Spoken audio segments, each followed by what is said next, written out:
Hello world, அனைவருக்கும் வணக்கம். அனைத்து நோய்களுக்குமே ஒரே தீர்வு வந்து பார்த்திங்கன்னா வெத்தலை பாக்கு சுண்ணாம்பு போடுறது மட்டும் சொல்லியிருக்கிறாங்க. எப்படி சார் இது பாசிபிள்? அதிர வைக்கும் பழந்தமிழர்களின் பண்பாட்டு உண்மைகள் என்னென்னு பார்க்கலாம். பழந்தமிழர் மரபாகட்டும், இந்திய பண்பாடாகட்டும், அவை எல்லாமே காரண காரியத்தோடு தான் உருவாக்கப்பட்டிருக்கிறது. இது யாராலையும் மறுக்க முடியாது. முடிவெட்டுதலிருந்து மன்னர்கள் முடிசூடுவது வரை கடைபிடிக்கப்படும் சடங்குகளில் பல்வேறு வாழ்க்கை தத்துவங்கள் அடங்கியிருக்கிறது. வாழ்க்கையை நெறிப்படுத்தும் தத்துவ முறைகள் மட்டுமல்லாது உடலை வளப்படுத்தவும் நல்ல காரியங்கள் கூட அதில் அடங்கியிருக்கும். தாம்பலம் திரிப்பதில் கூட இப்படி ஒரு நல்ல விஷயத்தை அடக்கி வச்சுருக்காங்கன்றத உங்களால் நம்ப முடியுதா? நம்ப முடியலன்னா கீழே சொல்கிற எக்ஸ்ப்ளனேஷனில் கேட்டிங்கன்னா கண்டிப்பாக உங்களுக்கு நம்பிக்கை வரும். நம்ம சேனலை முறையாக பார்க்குறீங்கன்னா மறக்காமல் சப்ஸ்கிரைப் பண்ணிவிட்டு பாருங்கள். இது வெற்றிலை போடும் நிறைய பேருக்கு தெரியுமா தெரியாதா என்பதை பற்றி நமக்கு தெரியாது. அதில் இருக்கக்கூடிய பெனிஃபிட்ஸ், ட்ராபேக்ஸ் எப்படி பண்ணியிருக்கான்றதை நம்ம எக்ஸ்பிளைன் பண்ண போகிறோம். பொதுவாக வெற்றிலை பாக்கை சுண்ணாம்பு ஆகியவற்றை சரியான விதத்தில் கலந்து சுவைக்கும் போது தான் அதனுடைய சுவை உடலையும் மூளையும் சுறுசுறுப்படைய செய்கிறது. அதே நேரம் இதயத்தையும் வலுப்படுத்தணும்னு சொல்கிறாங்க. மனித உடலுக்கு ஏன் நோய் வருதுன்னு பார்த்திங்கன்னா, அதுக்கு சித்த வைத்தியமும் ஆயுர்வேதமும் சொல்லக்கூடிய ஒரு 3 விதமான காரணங்கள் என்ன பார்த்திங்கன்னா, வாதம், பித்தம், கபம்.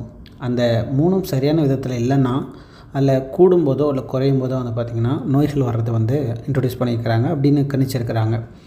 இதை எப்படியும் சரியான காரணம் அப்படின்னு சொல்லி இந்த வாதம், பித்தம், கபன்னு சொல்கிறாங்க இல்லையா, இது எப்படி சால்வ் பண்ணுறது, எப்படி கூட குறையாமல் இல்லாமல் கரெக்டாக மெயின்டைன் பண்ணுறது அப்படின்னு பார்த்திங்கன்னா, இந்த 3 சத்துக்களும் சரியான குணத்தில் உடம்பில் அமைந்து விட்டால் நோய் வராது என்பதை விட நோயை எதிர்த்து நிற்கும் ஆற்றல், அதாவது நோய் எதிர்ப்பு சக்தின்னு சொல்கிறக்கூடிய விஷயம் பார்த்திங்கன்னா இதில் ஃபில்ஃபில் பண்ணுறாங்க. இந்த 3 நிலைகளையுமே சரியானபடி வைக்க தாம்பலம் உதவி செய்கிறது அப்படின்றாங்க. பாக்கிலிருந்து கிடைக்கக்கூடிய தோற்பு பித்தத்தை கண்டிக்கக்கூடியது, சுண்ணாம்பில் உள்ள காரம் வாதத்தை போக்க வல்லது, வெற்றிலில் உள்ள உரைப்பு கபத்தை நீக்கிவிடும் சொல்கிறாங்க. இப்படி பார்த்தா தாம்பலம் போடுதல் என்ற ஒரே பழக்கத்தில் உடம்பில் உள்ள 3 தோஷங்களையும் முறைப்படுத்தும் நிலை அமைந்து விடுகிறதுன்னு சொல்லலாம். இது எப்படி சார் சாத்தியம் அப்படின்னு கேட்குறீங்களா? இதுக்கு சில ப்ரொசீஜர் என்னென்ன சொல்கிறாங்கன்னா, இது மட்டுமல்லாது தாம்பலத்தோடு சேர்க்கும் ஏலம், கிராம்பு, ஜாதிபத்திரி போன்றவை வாயில் உள்ள கிருமிகளை மட்டுப்படுத்துகிறது, ஜீரண சக்தியும் அதிகரித்ததுன்னு சொல்கிறாங்க. ஆக மொத்தத்தில் வெற்றிலை போடுவதால் இத்தனை நல்ல விஷயங்கள் அடையிருக்கிறது.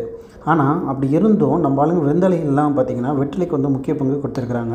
தாம்பலம் போடுவது எந்த இடத்துல கெட்ட பழக்கமாக மாறுச்சு அப்படின்னா, வெற்றிலையில் பாக்கு சுண்ணாம்பு சேர்க்கறதுக்கு பதிலாக புகையிலை சேர்க்கும்போது தான் தீய பழக்கமாக மாறி இருக்குதுன்னு நம்ம சொல்லலாம். சரி, நம்ம முன்னோர்கள் தாம்பூலத்தில் புகையிலை வச்சதே கிடையாது. நம்ம லேட்டஸ்ட்டாக வந்தவங்களாம் கஸ்டமைஸ் பண்ணி சிலது அப்கிரேட் பண்ணிக்கிற மாதிரி பண்ணியிருக்கிறாங்க. சரி, புகையிலை என்பது இடையில் சேர்க்கப்பட்டதுன்னு தெரிஞ்சு போச்சு. சரி, இப்போ வயதானவர்களுக்கு இருக்கக்கூடிய அபாயங்களில் ரொம்ப முக்கியமானது பார்த்திங்கன்னா எலும்பு முறிவு. சின்ன வயசாக இருந்திங்கன்னா அந்த எலும்பு முறிவு ஈஸியாக ஜாயிண்ட் ஆகிடும். ஆனால் வயசானவங்களுக்கு எலும்பு முறிவு ஆகிடுச்சுன்னா அது ஜாயின் பண்ணுறது ரொம்ப கஷ்டம். சிறிதளவு முறிவு ஏற்பட்டு விட்டாலும் முதுமையின் காரணமாக பல பெரிய பிரச்சனைகளை ஏற்படுத்தி விடுறதுன்னு சொல்கிறாங்க. பல நேரங்களில் சாதாரண எலும்பு முறிவு கூட மரணத்தை பரிசாக தந்துடுறதுன்னு சொல்கிறாங்க. ஆனால் 10-20 வருடங்களுக்கு முன்பு முதியவர்களுக்கு எலும்பு முறிவு என்பது அவ்வளோ சீக்கிரம் ஏற்படாது. இதுக்கு காரணம் என்ன? அவங்க கிட்ட இருந்த தாம்பலம் தெரிக்கும் பழக்கம். இந்த தாம்பலம் தெரிக்கிறதுன்னு ஒன்றும் இல்லை, வெத்தலை பாக்கு போடுறது தான். குறிப்பிட்ட அளவு சுண்ணாம்பு சத்து உடம்பிற்கு நேராக கிடைக்கும்போது எலும்புகள் வலுப்பட்டு விடுகின்றன. தாம்பலம் போடுவதற்கென்று தனிப்பட்ட நெறிமுறைகளும் நம்ம முன்னோர்கள் வகுத்திருக்காங்க. காலையில் சிற்றுண்டி பிறகு தான் டிஃபன் சாப்பிட்டதுக்கு பார்த்திங்கன்னா பாக்கு அதிகமாக இருக்க வேண்டும். மதிய நேரத்தில் பார்த்திங்கன்னா வெப்பம் அதிகமாக இருக்கும், உடம்புல பித்தம் ஏறாமல் இருக்க அது பாதுகாக்கும்னு சொல்கிறாங்க. அதே போல் மதிய உணவுக்கு பிறகு சுண்ணாம்பு சத்து அதிகமாக உள்ளவர்னு சொல்கிறாங்க. சுண்ணாம்பு எக்ஸ்ட்ரா வச்சுட்டு பாக்கையும் வத்தலையும் கம்மி பண்ணிவிடுவாங்க. இது உணவில் உள்ள வாதத்தையும், அதாவது வாயுவை கட்டுப்படுத்தும். சரி, நைட்டில் என்ன பண்ணணும் பார்த்திங்கன்னா வெற்றிலையை அதிகமாகவும் போட்டுட்டு மற்றதெல்லாம் கம்மி பண்ணிவிடுவாங்க. இதனால் நெஞ்சில் கபம் தங்காது. இந்த முறையை தாம்பலத்தை தரிக்க வேண்டும்னு சொல்லிட்டு தான் முன்னோர்கள் கட்டளை விதிச்சிருக்கிறாங்க. இதை மீறி நீங்கள் செயல்படும் போது தான் சிக்கல் வருது.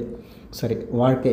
இந்த வாழ்க்கையில் பழந்தமிழர்கள் பண்பாட்டுமே நீங்கள் செயல்படுத்தி பார்க்கறதுல நிறைய பெனிஃபிட்ஸ் இருக்கும்.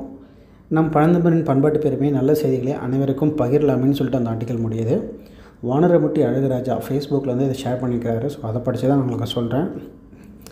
ஒரு சின்ன சின்ன விஷயந்தான், நம்ம லைஃப்பில் இதெல்லாம் கடைப்பிடிக்க முடியுமா? முடிஞ்சால் கடைப்பிடிச்சி பாருங்கள். Just simple and best. படித்ததில் பிடித்தது அதனால் பகிர்கிறேன். மேலும் நல்ல நிகழ்ச்சியில் சந்திக்கலாம். நன்றி, வணக்கம்.